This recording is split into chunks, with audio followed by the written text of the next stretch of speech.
The leaders in the SEC are about to play the leaders in the Pac-12. Man, 20 years ago, that would have meant something. This is the Locked On Ole Miss podcast.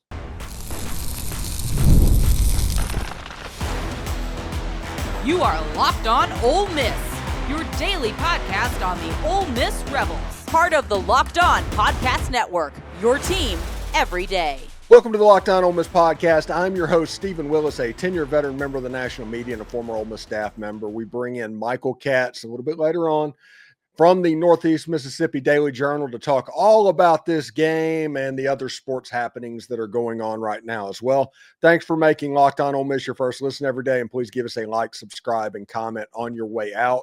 Please check out a second listen on the network, and nearly every team, college or pro, is available to you.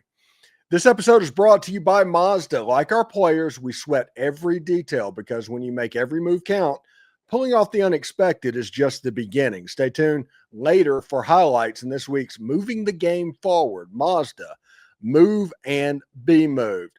All right, Michael, serious deal. This is the number one team in the SEC versus the number one team in the Pac-12.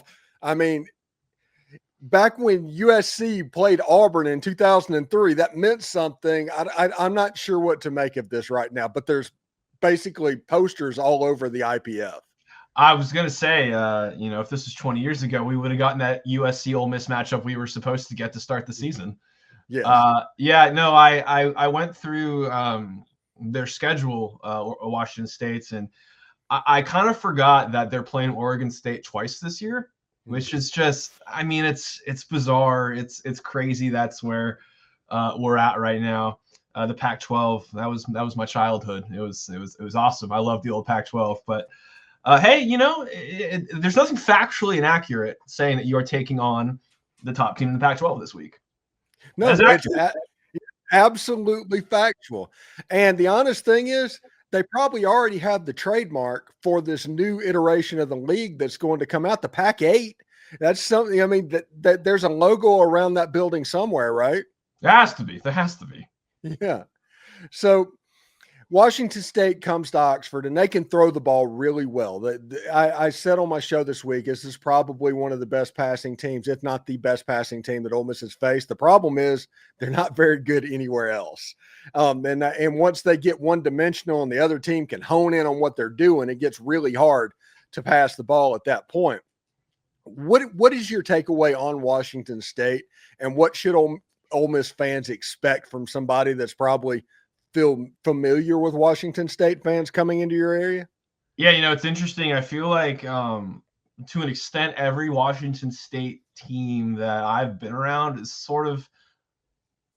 they kind of run similarly. They're going to throw the ball around. Like I don't really remember Washington State not doing that. Even back to Ryan Leaf and the early 2000s teams. I feel like they've always taken pride in their quarterbacks. But if we're looking at this team specifically, they can't run the ball. I think it's 78 yards a game, something like that. They only have one rusher who has 100 yards. Get ready for drop 8, Ole Miss fans. Yeah, it's coming. Yeah. So it's I know this is a first year coach who I believe he was at South Dakota State before, and he won a national championship there. I think he's a really good coach, but this is kind of a tough situation. That being said, win over San Diego State has aged pretty well. Colorado State, that's not bad. I think they beat Idaho in their first game. Idaho's usually pretty decent FCS teams. Their losses have been really lopsided if you look at the final scores. The North Texas one, the North Texas is pretty good. And then Washington, that one ended up being kind of ugly.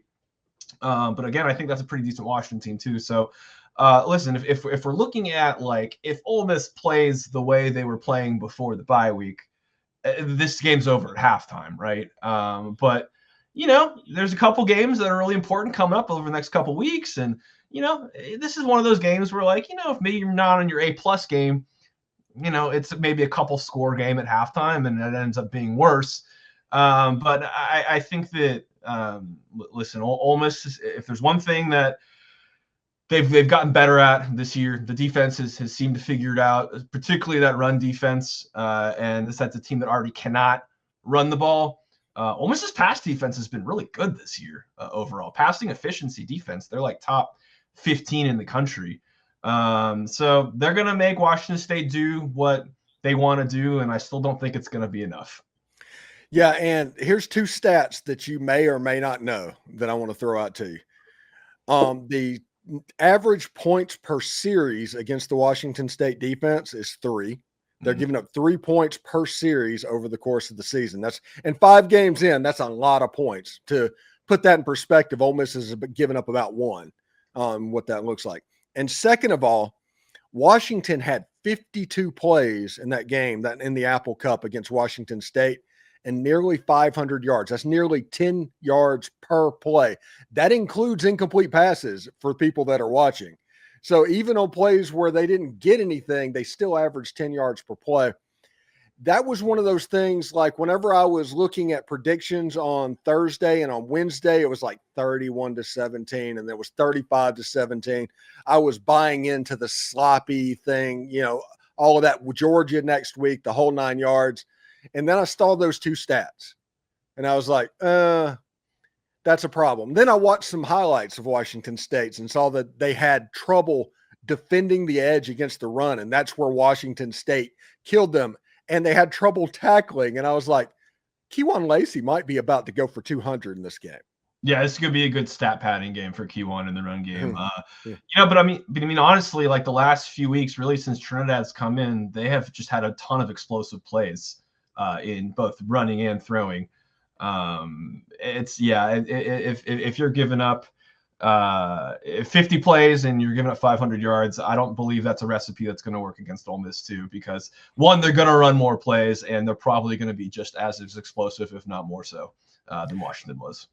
And also Washington State's coming over. Their body clock is going to be at 8 or 9 o'clock in the morning in that ball game. And that's not nothing.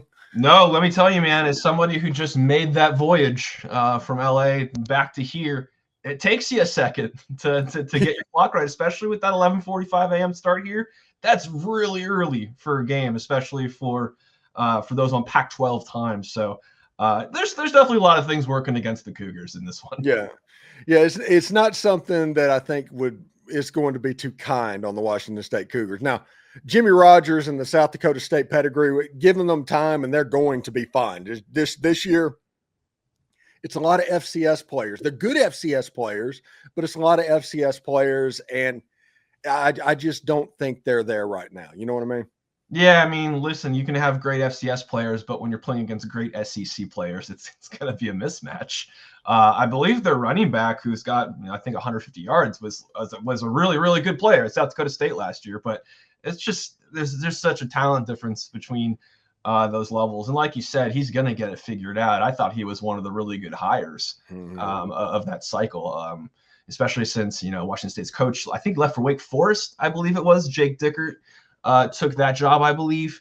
And he had done Washington State was in a pretty good place. And then it just kind of, you take the coach and players leave and you're kind of left with the cupboard bare a little bit. But I think they'll be fine. But that's a pretty tough ask in year one to come on the road to an SEC place. And they haven't played an SEC team since 2013. They don't do these things very often. So it's going to be tough talent-wise, time zone-wise. There's a lot working against them. Yes, and we'll talk about the attendance. This will be twice the size of the largest crowd that they've played against this season. And also we'll talk a little bit about Zevi Eckhaus and what Ole Miss fans can expect from him as soon as we come back. We're talking to Michael Katz, and this is the Locked On Ole Miss podcast. But first, I do want to say it's almost the weekend. It's time to look back and crown this week's MVP, Who Delivered, powered by DoorDash. Just like you can win every single Saturday with DoorDash Streaks, saving more every time you order. These players delivered when it mattered most. Let's break it down. For Florida, Dallas Wilson delivered in a big way. Remember, Ole Miss had a bye week. He completely bullied the cornerback en route to a second TV when the pressure was on. He came through, no hesitation, no delay.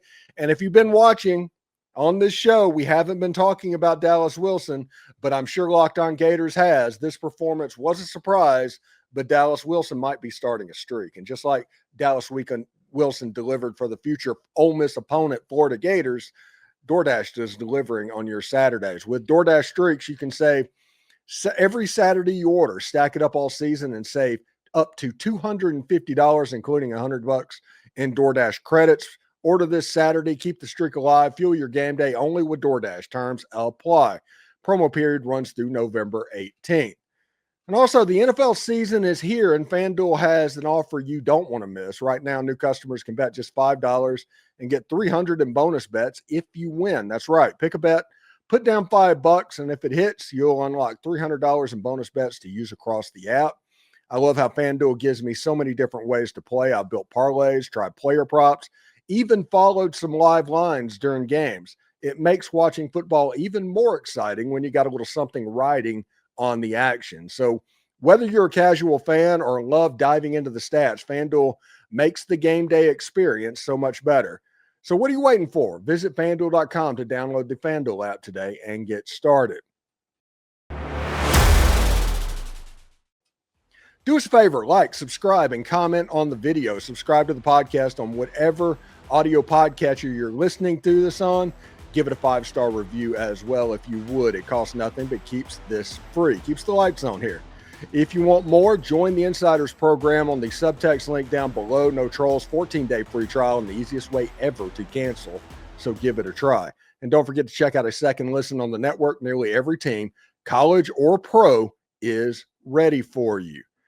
All right, Michael, I think we need to talk about Zevi Eckhaus. And it's such a great name, Zevi Eckhaus, who started the season as the number 3 quarterback for Washington State behind Jackson Potter and somebody else that got about 7 snaps in the North Texas game. And they went directly to Eckhouse.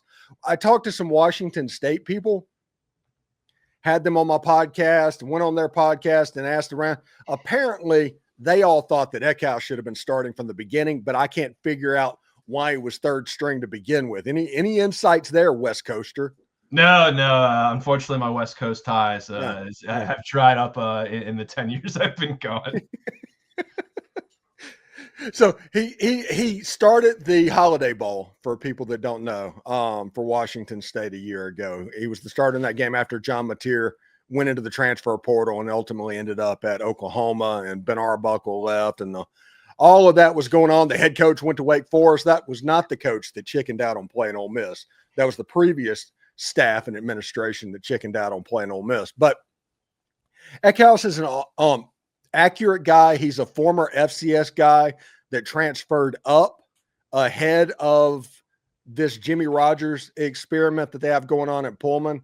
He's an accurate quarterback. You would call him a smart quarterback. He's not going to make over too many mistakes. He will try to force the ball down the field from time to time.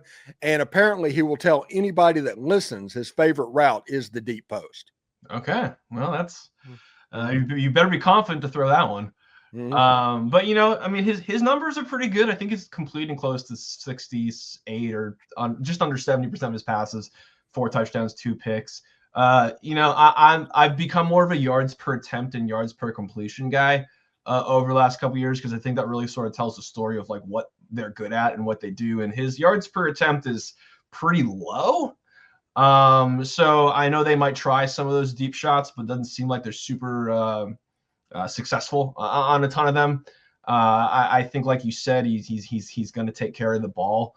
But at least from the stats, and I know they don't always tell the whole story, this is probably not going to be an offense that is going to get a ton of explosive plays. Yes, and they're also going up against drop 8 each and every single week because they can't run the ball and run people out of it. And that's probably why the yards per attempt and yards per completion is down, just because everybody's sinking back in coverage and not giving up explosive plays. But if you give him the opportunity, he will burn you on it, apparently, according to the Washington State people. They think that is something to keep an eye on. Now, Ole Miss offensively, we mentioned it in the first part of the show that we thought Kewan Lacey could have a big day. Washington State defensively, they can get after the quarterback a little bit, but they are weak on the edge. They're kind of the anti-SEC team, an anti-SEC defensive line, because looking at the edge, it's tough sledding for them right now. Yeah, and you mentioned they can get after the quarterback. That's Yeah, I think it's a good sign that Ole Miss's O-line has been playing as well as it has recently, because maybe at a different point in the season that might have been an issue, but they haven't given up a sack in several weeks. I think they've only given up 4 this year. Their pass protection numbers have actually been really, really good, and obviously it helps when you've got a mobile quarterback back there. But the offensive line has definitely taken some steps forward. But yeah, listen, in a perfect world, I think everybody. Everybody wants to see Trinidad do Trinidad things, but let's be honest, Lane Kiffin wants to run the ball, and he wants them to run for 200, whatever it is, and sort of take the soul out of an opposing team. This seems like one of those games where just personnel-wise, I don't see how they can stop Ole Miss running the ball, whether it's Lacey or Chambliss. I just think there's just so many options. Yeah, if you watch anybody that's watching this, tune into the Apple Cup highlights and see how that went for Washington State's defense. Old friend Damon Williams, a former Ole Miss commitment, 4 touchdown passes and a touchdown run, being a mobile quarterback. There's probably a lot of similarities between that and what you're going to see, because that's really the only game this season where they played athletes that theoretically were better than theirs, like up and above, and they gave up nearly 10 yards per play, but they did and were able to score 35 points. Now that might have been on Washington's defense, but they were able to do that. Yeah, no, again, like they're going to be well coached. I think they're going to get their opportunities, but it just kind of feels like one of those games where, like, when at the meaningful points in the game, when the game is really hanging in the balance, however long that is, I don't see a situation where they can hang around. Yeah, seriously. All right, when we come back, we're going to talk about the other SEC games tomorrow around. We're going to talk Bama, Missouri, Georgia, Auburn, all of that good stuff whenever we come back with Michael Katz of Northeast Mississippi Daily Journal, so stick around for that. But I do want to let you know, this episode is brought to you by Mazda's Moving the Game Forward. For those who believe it's not just about playing the game, it's about redefining it. There are moments that do more than just put points on the board. They move crowds, move culture, and keep moving the game forward. This week's moment that moved the game forward is, well, it was a bye week, so it's Lane Kiffin going full coach speak to make sure his team doesn't overlook Washington State and look at the Georgia Bulldogs, even though they're a 33-point favorite against the Cougars. When you follow what moves you, the unexpected is only the beginning. And just like there's more to every highlight, there's more to every Mazda. Mazda, move and be moved. All right, Michael, really interesting stuff around the league. Now, there's a couple of trendy upset picks this week, and don't worry, Ole Miss fans, Ole Miss isn't on this list. But one of the trendy upsets this week is Missouri as a home underdog against the Alabama Crimson Tide. Listen, Bama did a good job stopping the run against Vanderbilt in the second, third, and fourth quarter. Missouri is a completely different animal, though, and Missouri is going to be playing at home. It's not going to be in Bryant-Denny Stadium. Yeah, that's a really interesting game. I think Missouri has like 2 running backs that are in the top 10 in the SEC in rushing. Obviously, Hardy is putting up pretty insane numbers right now. Lawrence County for the win. yes. So he's what an addition that was in the portal. That's been one of the home runs of the year. But that being said, like, man, the Alabama beast is different. Alabama has been playing pretty well. Obviously, they got the win over Vanderbilt. Obviously beat Georgia a couple weeks ago. That Florida State game seems like it was almost like it was last year. At this point, to an extent, I am curious though. How do we saw them win on the road at Georgia, and that's a really impressive win. I think it was their first loss in 33 something like that games in Athens. So they know how to go on the road. But yeah, how do you stop a team like exactly what they're going to do? Can you stop it? And Bo Prabila has been really good this year too. I think he's a really interesting X factor to that too. Yeah, and it's, Kevin Coleman, the transfer from Mississippi State, is having a really good year as well. It's got to the point where Ahmad Hardy, he's kind of becoming Cody Schrader. They're doing that again up at Missouri. And he runs that outside zone stretch play, and there's just not a lot you can do with it. And he's so hard to tackle. I think he leads the nation in missed tackles at this point.